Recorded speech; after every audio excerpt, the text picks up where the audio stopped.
पिछली बार हमने देखा कि जब उसकी नजर सामने गई, उस लड़की के सिर के ऊपर 70 का अंक देखकर शेनैन चौंक गया। उसने हैरानी से कहा, अरे यार, इसके पास भी नंबर है और टीचर से भी ज्यादा। फांग मिनुई के बगल में बैठी लड़की ने शेनैन की तरफ चुपचाप देखा और फुसफुसाकर कहा, मिन, तुम्हें पता है शेनैन को उसकी गर्लफ्रेंड ने छोड़ दिया। फांग मिनुई ये सुनकर चौंकी। उसकी दोस्त ने आंख मारी और कहा, शेनैन। फांग कुछ समझ पाती उससे पहले ही जब वह शेनैन के पास से गुजरी तो बिना कुछ कहे उसकी तरफ देखती हुई आगे बढ़ गई, जैसे कुछ पक्का करना चाहती हो। उसकी दोस्त ने फिर कहा, ओरिएंटेशन के मिलिट्री ट्रेनिंग के दौरान जो तुमने उससे बात करने और पानी देने की कोशिश की थी वो नहीं करना चाहिए था। पैसे वाला है ये तो समझ आता है, पर दिवालिया होने के बाद भी इतना घमंड, कोई भी ब्रेकअप कर देता। अच्छा हुआ तुम दोनों में प्यार व्यार नहीं था, वरना 3 साल बर्बाद हो जाते। फांग मिनुई ये सब सुनकर बस चुपचाप सांस भरती है, कुछ कह नहीं पाती। उधर शेनैन अब भी फांग को देख रहा था, सोचता हुआ, इतनी जल्दी नंबर कैसे गिर रहा है? इतनी आसानी से तो ऐसा मौका नहीं मिलता। उसका फेवरेबिलिटी स्कोर धीरे धीरे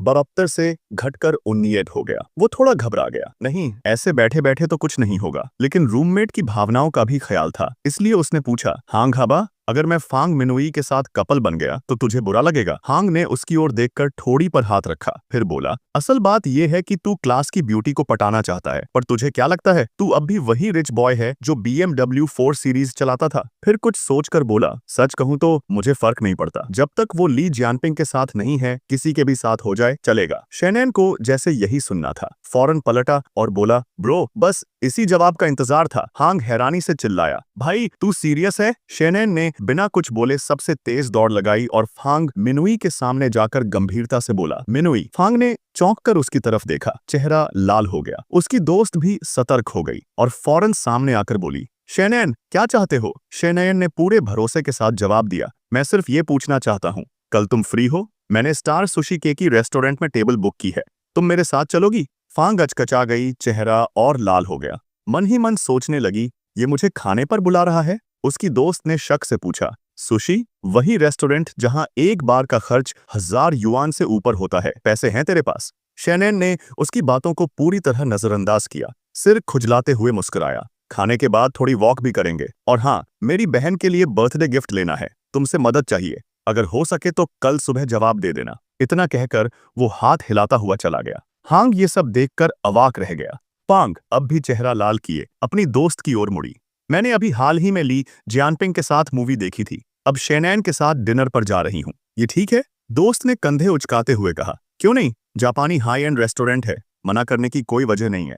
देखो, शेनैन थोड़ा घमंडी है पर हैंडसम तो है, और अगर उसके घर के हालात दोबारा सुधर गए तो ली जियानपिंग को तो पीछे छोड़ देगा। उसने फांग के हाथ से फोन लिया और कहा, तू नहीं मानेगी तो मैं ही जवाब दे देती हूँ, वैसे भी बस खाना पीना और थोड़ा घूमना ही तो है, कौन सा शादी का प्रपोजल है? फांग अब भी थोड़ी घबराई हुई थी, मगर बमुश्किल बोली, ठीक है। अगले दिन शाम को फांग और शेनैन उस रेस्टोरेंट पहुंचते हैं जो पहले से बुक है। वेटर मुस्कुराकर मेन्यू लाता है, शेन साहब, ये आपके ऑर्डर के अनुसार मेन्यू है, उम्मीद है आपको अच्छा लगेगा। फांग मुस्कुराते हुए उसके पास बैठती है और कहती है, शेनैन, सुना है इन दिनों तुम्हारे घर की हालत थोड़ी मुश्किल में है, इतनी खर्चीली जगह जाने की जरूरत नहीं थी। शेना युआन मुस्कुराकर बोला, कोई बात नहीं, इस रेस्टोरेंट का जापानी खाना वाकई जबरदस्त है।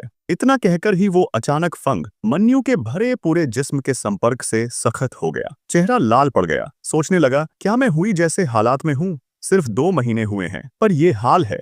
नहीं, कंट्रोल में रहना होगा, शांत हो जा, शांत। उसी वक्त फंग ने पूछा, अचानक डिनर पर बुला लिया, सच में सिर्फ अपनी बहन के लिए गिफ्ट चुनने के लिए बुलाया है? शेनयुआन ने कप में से एक घूंट चाय पी, खुद को थोड़ा संभाला और ईमानदारी से बोला, मैं तो बहुत पहले से तुम्हें डिनर पर बुलाना चाहता था, पर मौका नहीं मिला। फंग की आंखें नीची हो गईं, कुछ सोचती रहीं, बस एक छोटा सा हूँ निकला। शेनयुआन थोड़े घबरा गया, क्या मैंने कुछ गलत कह दिया? कहीं उसकी पसंद तो नहीं घटी? उसने जल्दी से खुद को समेटा, गला साफ किया और पुराने दिनों की बात छेड़ी। मिलिट्री ट्रेनिंग के टाइम तुम ही तो थीं जो मुझे बार बार पानी लाकर देती थीं, रात को मैसेज भी करती थीं, सब आज भी याद है।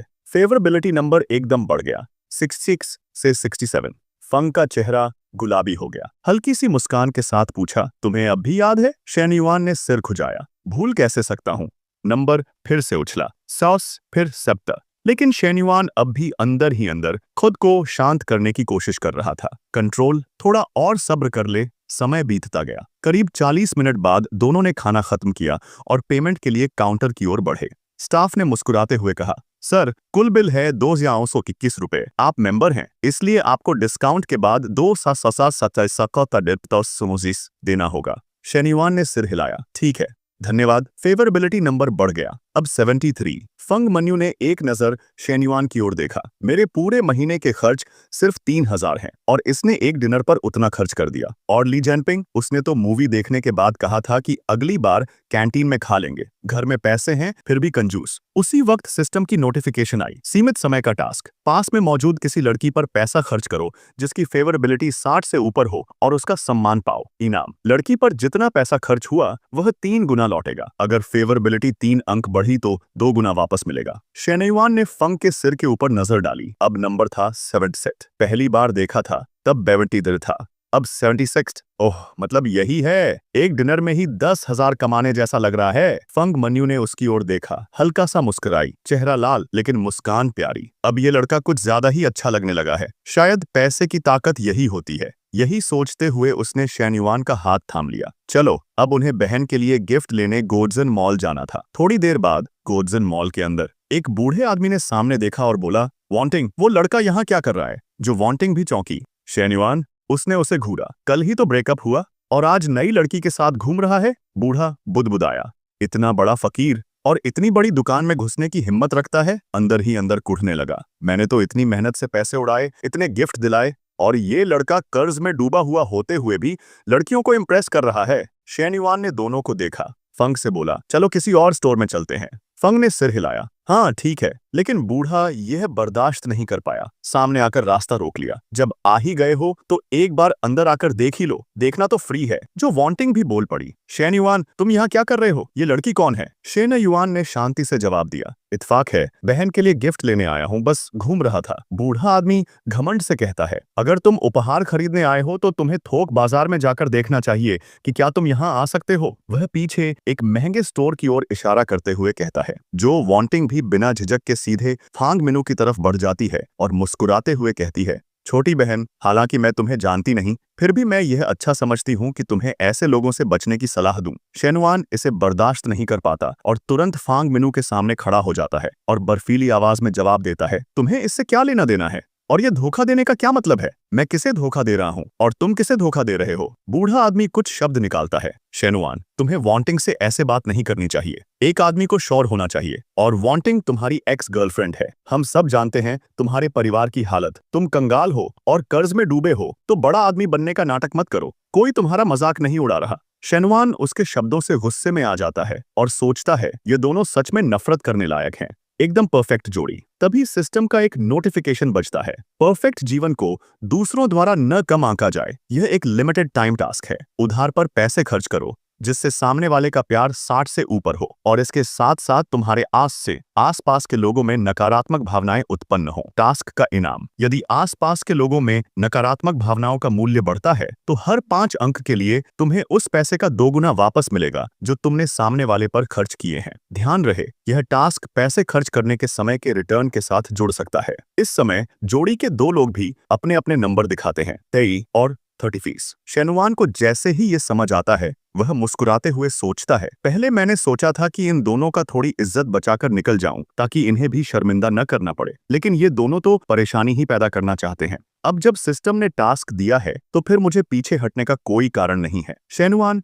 धीरे से फांग मिनू का हाथ पकड़ता है, मुस्कुराते हुए आगे बढ़ता है और कहता है, ठीक है, चलो अंदर चलते हैं और थोड़ा शॉपिंग करते हैं। डिजाइनर स्टोर के अंदर 2 रिसेप्शनिस्ट आपस में गपशप कर रहे होते हैं और शेन्युआन को देख उसे सलाम करते हैं क्योंकि वह यहाँ के पुराने ग्राहक हैं। एक लड़की कहती है, मैं नहीं जा रही, जो भी हो, वह तो कंगाल 2nd जनरेशन है। पिछली बार तो मैं ही सब कुछ संभाल कर आई थी, लेकिन उसने कोशिश की थी और फिर नहीं चुकाया। अब तुम्हारी बारी है। रिसेप्शनिस्ट धमकी देती है, मैंने कहा है कि तुम जाओ तो जाओ। जो वांटिंग स्टोर के चारों ओर देखती है और एक बैग उठाकर आदमी को देती है, हनी, मैं देख चुकी हूँ, क्या तुम इसे पे कर सकते हो? रिसेप्शनिस्ट यह सुनकर खुश हो जाती है और कहती है, जल्दी से मिस जो, कृपया इंतजार करें। दूसरी रिसेप्शनिस्ट भी जलन से सोचती है, एक उच्च गुणवत्ता वाली कस्टमर जो हमेशा पे करती है वो मेरी है। सर, एक गरीब कस्टमर जो कुछ नहीं खरीदता वह मेरी है। फिर वह मिस जो के पास जाती है और तारीफ करती है। मिस जो, आपकी आंखें बहुत सुंदर हैं। यह बैग आपके व्यक्तित्व से बिल्कुल मेल खाता है, बिल्कुल ऐसे ग्राहकों की तरह जो बिल्कुल टेढ़े होते हैं। दूसरी रिसेप्शनिस्ट ज्वेलरी निकालकर मिस जो से कहती है, यह सेट भी आपके बैग से मेल खाता है, क्या आप इसे ट्राई करना चाहेंगी? यह आप पर बहुत अच्छा लगेगा, बस थोड़ा महंगा है। अगर इसे जोड़ लिया जाए तो कुल मिलाकर 1000 युआन हो जाएगा। शेनवान इस ओर ध्यान नहीं देता। वह फांग मिनुकित को देखता है और धीरे से कहता है, फांग मिनु, मेरे लिए पैसे बचाने की कोई जरूरत नहीं है। फांग मिनु यह सुनकर बैग की तरफ इशारा करती है। मुझे लगता है ये बैग भी अच्छा है, डिजाइन भी बहुत युवा है, शायद तुम्हारी छोटी बहन को पसंद आएगा। रिसेप्शनिस्ट यह सुनकर बुरी तरह से ताने देती है। ये दोनों साथ में 50,000 से ज्यादा का है, बहुत महंगा है। बूढ़ा आदमी यह सुनकर परेशान हो जाता है। 100,000 युआन के टूटे फूटे सामान? पहले तो मैं यहाँ सिर्फ 20,000 का बैग लेने आया था, सोचा था बहलाकर उसे खरीद लूंगा। अब ये तो पूरी 100,000 का सेट मांग रही है। जो वांटिंग निर्णय लेती है और शेनवान से कहती है, स्वाइप कार्ड करो हनी। शेनवान को जल्दी से जवाब देना था। वह गुस्से में सोचता है, 100,000 युआन मेरे लिए कोई बड़ी बात नहीं है, मेरे पास उतने पैसे नहीं हैं। तभी शेनवान की ताकतवर आवाज गूंजती है, मिस, मैं ये दोनों बैग ले लूंगा और सामने वाली लड़की ने जो एक्सेसरीज दिखाई थी वो भी दे दो। यह सुनते ही दोनों मोटे बिल्लियों कपल के होश उड़ गए, जैसे बिजली गिरी हो। वे हैरानी से शेन युआन की तरफ देखने लगे। फैंग मिंग भी कम चौंकी नहीं थी। रिसेप्शनिस्ट, जो अभी तक जो वैनिंग की तारीफों में लगी थी, अचंभे में पलटकर देखती है, ये एक्सेसरीज भी ले रहा है, क्या इसे पैसे नहीं चाहिए? घमंड से भरी रिसेप्शनिस्ट का पूरा बदन खुशी से कांपने लगा। कैलकुलेटर दबाते हुए वह बोली, मिस्टर शेन, दोनों बैग्स और एक्सेसरीज मिलाकर कुल 1,31,000 रुपए हुए। शेन युआन मन ही मन मुस्कुराया। मजेदार है, खाने के बाद जो वापसी मिली वही इसके लिए परफेक्ट है। उसने एक साधारण कार्ड निकाला और बेपरवाही से कहा, इससे पेमेंट करो। रिसेप्शनिस्ट खुशी से झूम उठी। जी जी, मैं अभी पैक कर देती हूँ। उसकी आंखों में आंसू आ गए। मैंने सोचा आज काम बेकार चला जाएगा, लेकिन इसने न सिर्फ 2 बैग्स लिए बल्कि एक्सेसरीज भी ऊपर से। एक ही ऑर्डर में 1,30,000। ये मिस्टर शेन पहले से भी ज्यादा दिलदार और बेपरवाह है। जो वैनिंग का मुंह मिर्ची खाने जैसा कड़वा हो गया। वह सच्चाई स्वीकार नहीं कर पा रही थी। चीख कर बोली, शेन युआन, तुम्हारा परिवार तो बर्बाद हो गया था, इतने पैसे कहां से आए? उसके पीछे खड़ा आदमी बोला, शायद कर्ज लेकर आया है ना? शेन युआन ने भौहें चढ़ाईं और ठंडे स्वर में कहा, जो सोचना चाहो सोचो, मेरे पास पैसे की कमी नहीं। या फिर तुम्हारे लिए भी एक बैग खरीद दूं? बस 20 से 25,000 की तो बात है, मामूली सी रकम है। यह सुनकर बूढ़े आदमी को लगा जैसे उसका दिमाग फटने वाला है। शेन युआन ने और जोड़ा, एक बात और, स्टाइल के साथ साथ दिल भी बड़ा होना चाहिए। वो तुम्हारी ऑडी 88 तो 6 से 7 लाख की है ना? तुम्हारे लिए तो ये छोटी सी रकम कुछ भी नहीं। जो वैनिंग हार नहीं मानना चाहती, उसने अपने पार्टनर को धकियाते हुए कहा, जानू, जल्दी दिखाओ ना अपना दम, इसे मत जीतने दो। लेकिन आदमी गुस्से में सोच रहा था, मेरी ऑडी तो ईएमआई पर है, ये बात वैनिंग को पता नहीं चलनी चाहिए, ये बच्चा मुझे पागल कर देगा। वह बेचैनी से फोन निकालकर बोला, अरे रुको, मुझे एक कॉल आ रही है। जो वैनिंग बेसब्र होकर चिल्लाई, जानू, तुम क्या कर रहे हो? पीछे खड़ी रिसेप्शनिस्ट भी गपशप करने लगी। आदमी जोर जोर से बोलता हुआ बाहर भागा। किसने फैसला ले लिया? मैंने कहा था ना, 100 मिलियन से ऊपर के प्रोजेक्ट्स मेरी बिना मर्जी के नहीं हो सकते। जो वैनिंग ने दांत पीसते हुए कहा, शेन युआन, तुम्हारी हिम्मत। शेन युआन उनकी बेइज्जती और गिनती बढ़ते कुत्ते जोड़े को देखकर सोचता है, अच्छा, नेगेटिव इमोशंस का टारगेट पूरा हो गया, इनसे बहस करने का कोई फायदा नहीं, टास्क पूरा करना काफी है। पेमेंट करने के बाद शेन युआन ने एक बैग फैंग मिनुई की तरफ बढ़ाते हुए कहा, मिनुई, ये तुम्हारे लिए है। फैंग मिनुई चौंक गई, हाथ हिलाते हुए बोली, नहीं शेन युआन, ये बहुत कीमती है। शेन युआन ने बैग उसे थमाते हुए कहा, कोई बात नहीं, बस एक बैग है, मेरे साथ रहकर तुम्हें उन 2 बेकार लोगों से ताने सुनने पड़े, ये मेरी तरफ से सॉरी है। मुझे भी शर्म आ रही है, इसे मेरी माफी समझिए, कृपया इसे स्वीकार करें। मैं आपसे विनती करता हूँ, इसे स्वीकार कर लीजिए। फंग मिन हिचकिचाते हुए स्वीकार करता है, ठीक है तो धन्यवाद। शेन युआन खुशी से कहता है, इतनी जल्दी धन्यवाद मत कहो, तुम्हारे लिए ये सब भी है। फंग मिन हैरानी से पूछता है, ये तुम्हारी छोटी बहन के लिए नहीं है? शेन युआन धीरे से जवाब देता है, मुझे नहीं पता उसे पसंद आएगा या नहीं, लेकिन मुझे पता है तुम्हें ये बैग पसंद है। बाहर से वो ये कहता है, लेकिन मन में सोचता है, क्या मजाक कर रहे हो? सच में उस छोटी शैतान के लिए खरीदूंगा? वो बच्चा पैसा बर्बाद करने के लिए मुझे डांटेगा और सुविधाजनक रूप से मेरे माता पिता से शिकायत करेगा। शुरू से ही ये दोनों बैग तुम्हारे लिए खरीदे गए थे, जल्दी स्वीकार करो। इन्हें स्वीकार करने के बाद मैं आज रात वापसी कर सकता हूँ।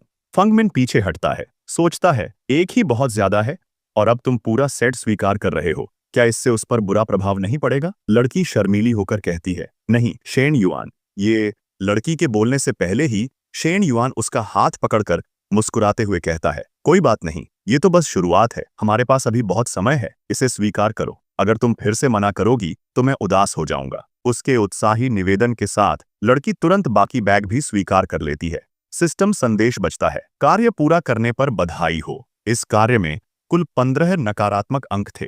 विपरीत लिंग पर खर्च किए गए धन को मिलाकर खर्च किया गया धन 3 गुना वापस किया जाएगा। इस बार कुल वापसी 6 गुना है। आपके कंस्ट्रक्शन बैंक कार्ड के अंतिम 4 अंक 098 को 11 मई को रात 9 बजे 766,000 युआन प्राप्त हुए। वर्तमान शेष राशि 786.35 युआन है। चेन युआन ने फांग मिन का हाथ थामा और मन ही मन सोचा, इस वक्त मिनू ही मेरी सबसे बड़ी उम्मीद है, मुझे उसका अच्छे से ख्याल रखना होगा। अभी जो दूरी सी आ गई थी वैसा दोबारा नहीं होने देना। वो बड़े मुलायम लहजे में बोला, मिनू वापस स्कूल चलते हैं, काफी देर हो गई है। अंदर ही अंदर उसने सोचा, हालांकि मन तो कर रहा है थोड़ा वक्त और साथ बिताने का, लेकिन ऐसी चीजों में जल्दी नहीं करनी चाहिए।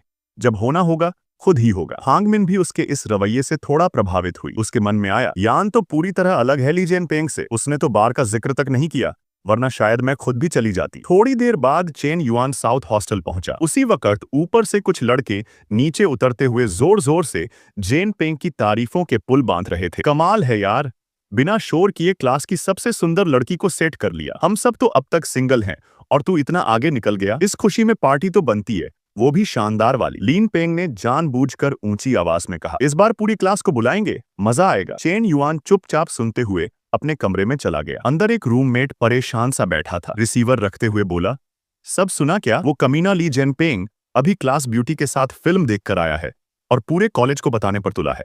साफ लग रहा है कि हमारा कमरा 5003 ही टारगेट है। चेन युआन मुस्कुराया और उसे दिलासा देते हुए बोला, ज्यादा दिन नहीं चलेगा उसका ये नाटक, मिनू उसके साथ नहीं रहेगी। रूममेट ने पलटकर उसे घूरते हुए कहा, ऐसी बातें मत कर, फांग मिनू उसी के साथ फिल्म देखने गई थी, पता नहीं और क्या क्या हुआ होगा। और फिर उसने तो तुझे मना कर दिया था ना, आज उसके साथ डेट पर गई थी।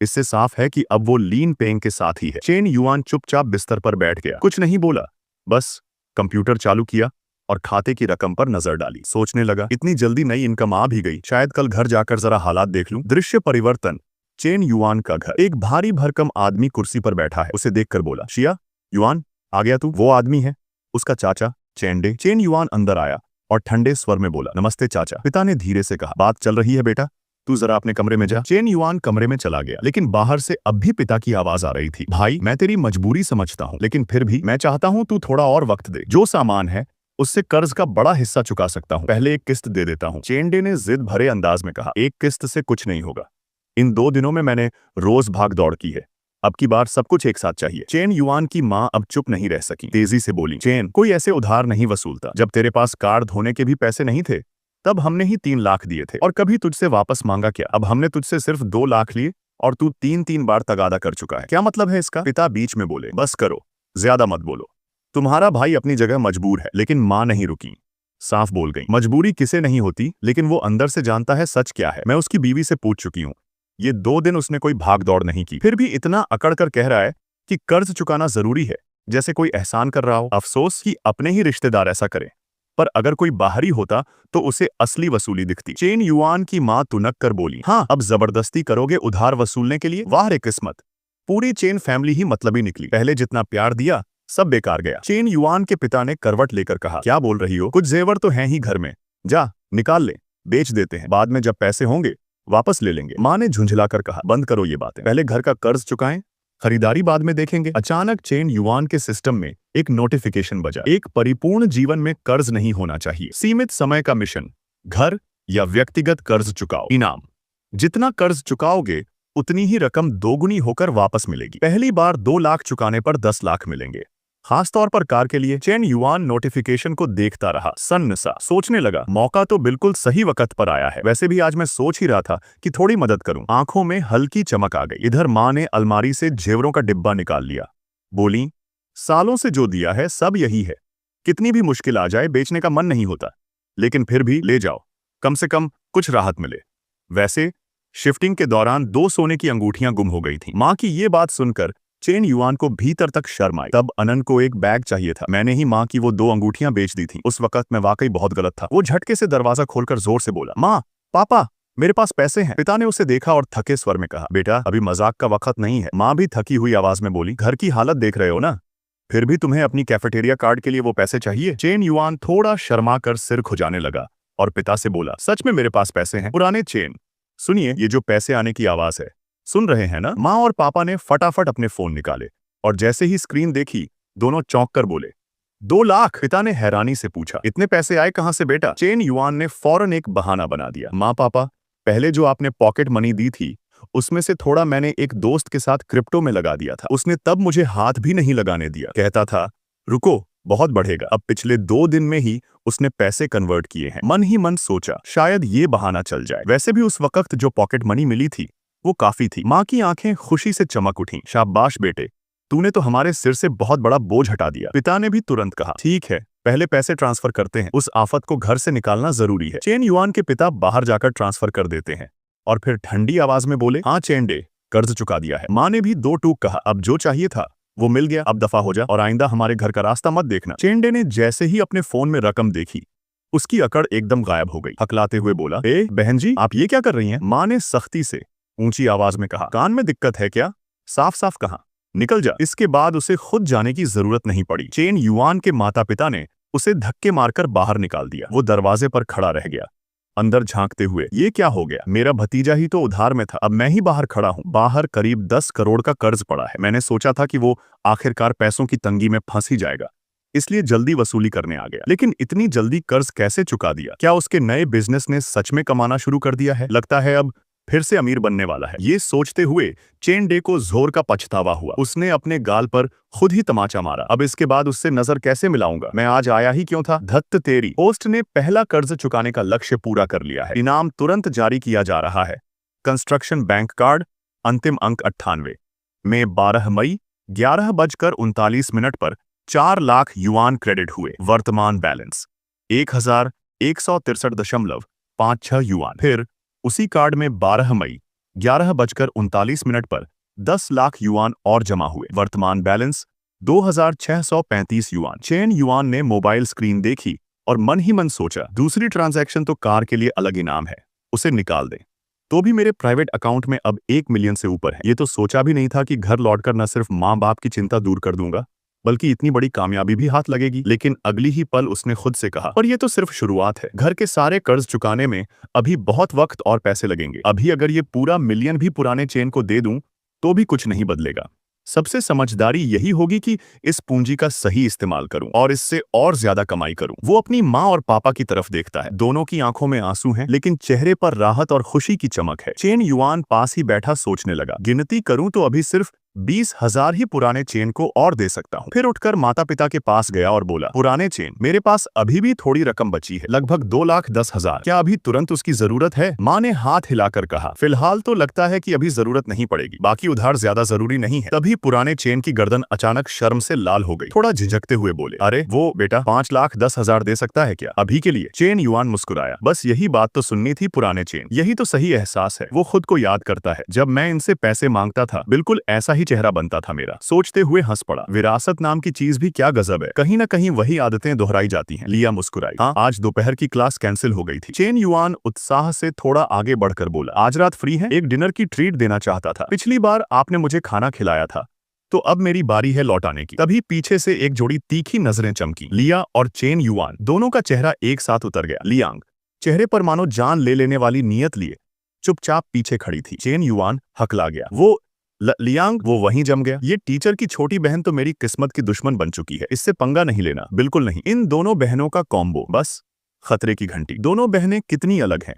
बड़ी वाली तो एकदम नरम दिल, लेकिन लियांग सख्त और हमेशा सतर्क। लियांग ने आंखें सिकोड़कर चेन युआन को घूरा। उसकी नजर से घबराकर चेन युआन एकदम पसीने पसीने हो गया। फिर फौरन पलटा और हकलाते हुए बोला, वो टीचर। अचानक याद आया कि स्कूल में कुछ काम रह गया है, शायद आज रात फ्री नहीं रह पाऊं। डिनर वाला प्लान फिर कभी कर लेंगे, मैं चलता हूं। और वो वहां से बिजली की रफ्तार से निकल गया। पीछे लियांग ने गंभीर चेहरे से लिया से कहा, मैंने पहले ही कहा था इस लड़के की नीयत ठीक नहीं है। लिया ने हल्की सी आवाज में जवाब दिया, शायद वो वाकई सिर्फ खाना खिलाना चाहता हो, और अगर कुछ और सोच भी रहा हो तब भी मैं कोई हाँ नहीं कहने वाली। उधर चेन युआन सड़क पर चला जा रहा था, मन ही मन सोचते हुए, उफ कितनी गर्मी है आज। बिल्कुल खोया खोया सा अतीत में चला गया। तब कार में घूमा करता था, ऐसे ही चलता रहता, कितना कूल और आरामदायक होता था जाउटिंग के साथ। अब भी याद करके अच्छा लगता है। अचानक उसे कुछ याद आया, जेब से फोन निकाला और सोचा, रुको, मेरे पास तो अभी भी कार खरीदने के लिए अलग से पैसे हैं और मैंने अभी तक उनका इस्तेमाल नहीं किया। ऐसे तो सिस्टम की भी इज्जत नहीं रह जाएगी। थोड़ा सोचते हुए उसने तुरंत फांग मैन को टेक्स्ट किया, आज दोपहर फ्री हो? फांग मैन को चेन युआन का संदेश मिलते ही उसने फौरन जवाब दिया, बिल्कुल, आज दोपहर कोई क्लास नहीं है। फांग मैन की दोस्त ये संदेश पढ़कर खिलखिलाते हुए बोली, तुम दोनों तो ऐसे जैसे कार खरीदने जा रहे हो, ये तो बहुत जल्दी हो गया। आज रात डॉर्म वापस नहीं आ रही हो क्या? मुझे बताओ।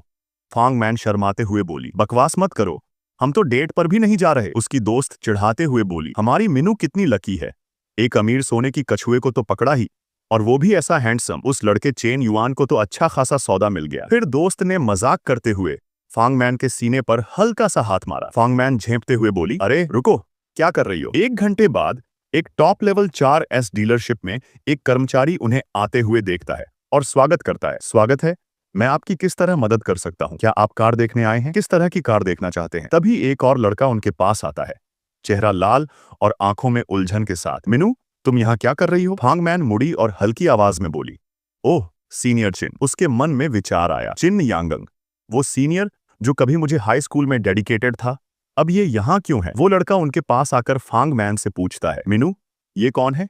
Chain yuan. चेन युआन एक कदम आगे बढ़ता है और खुद को परिचित कराता है, मैं उसका सहपाठी हूँ, शिनशा। शिनशा फांग मैन से पूछता है, ओह क्या आप दोनों यहाँ कार देखने आए हैं? किस तरह की कार में रुचि है? चेन युआन बिना कोई झिझक दिखाए उस कार की ओर इशारा करता है और कहता है, मैं इस MCH मॉडल के बारे में और जानना चाहता हूँ। शिनशा उत्साह से जवाब देता है, कार के मॉडल वहां देख सकते हैं, मर्जी से देखिए, आप अंदर बैठ भी सकते हैं। उसके दिल में स्पष्ट रूप से विचार चल रहे थे। MCH का सबसे सस्ता मॉडल भी कम से कम 5 लाख का है और इस वक्त ये तो 6 लाख के आसपास होगा। ये लड़का तो बिल्कुल साधारण तरीके से कपड़े पहने आया है।